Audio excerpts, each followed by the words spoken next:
ఉప్పల్లో రెండో రోజు ఆర్టీఏ అధికారులు తనిఖీలు చేపట్టారు.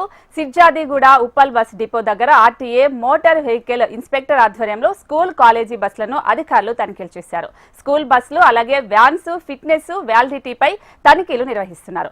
ఇప్పటి వరకు దాదాపు 45 వాహనాలను సీజ్ చేసినట్లు వెహికల్ ఇన్స్పెక్టర్ రవీందర్ రెడ్డి తెలిపారు.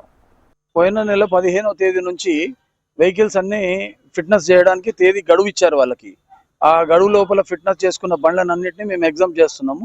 ఫిట్నెస్ లేని వాహనాలు ఇంకా పేపర్ లేని వాహనాలు ఏవేవి ఉన్నాయో స్కూల్కి సంబంధించిన బండ్లు ఆ బండ్లన్నీ సీజ్ చేయాలని చెప్పి మా జాయింట్ ట్రాన్స్పోర్ట్ కమిషనర్ విజిలెన్స్ అధికారులు అందరూ మాకు మా జేటీసీలు ముగ్గురు జేటీసీలు ఆదేశాలు ఇచ్చిన దాని ప్రకారంగా మేము ఇప్పుడు చెకింగ్ నిర్వహిస్తున్నాం. ఈ చెకింగ్ దీని ప్రకారంగా మా ఉప్పల్ ఆర్టీఓ ఆఫీస్కి సంబంధించిన మొత్తం ఎన్ఫోర్స్మెంట్ అందరు స్టాఫ్ కలిసి నిన్న ఒక 15 బండ్లు ఇవాళ ఒక 20 బండ్లు వెహికల్స్ సీజ్ చేశాం. అవన్నీ స్కూల్కి సంబంధించిన బండ్లు.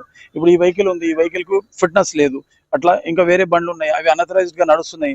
అవి నాన్ ట్రాన్స్పోర్ట్ బండ్లు ఉన్నాయి, అవి ట్రాన్స్పోర్ట్ ట్యాక్స్ కట్టాల్సి వస్తుంది. అవి కూడా ఫిట్నెస్ పర్మిట్ అన్ని తీసుకోవాలా. అవి లేకుండా నడుస్తున్నాయి. అలాంటి బండ్లు కూడా మేము దాదాపుగా ఒక 25-40 బండ్ల వరకు సీజ్ చేస్తాం. అవి ఇక ఆ ప్రకారంగా మా ఎన్ఫోర్స్మెంట్ నిర్వహిస్తున్నాం డైలీ. నిన్న ఒక 25 వెహికల్స్, ఇవాళ ఒక 25 వెహికల్స్ సీజ్ చేస్తాం ఇప్పటి వరకు. పోయిన నెల 15వ తేదీ నుంచి వెహికల్స్ అన్ని ఫిట్నెస్ చేయడానికి తేదీ గడువు ఇచ్చారు వాళ్ళకి.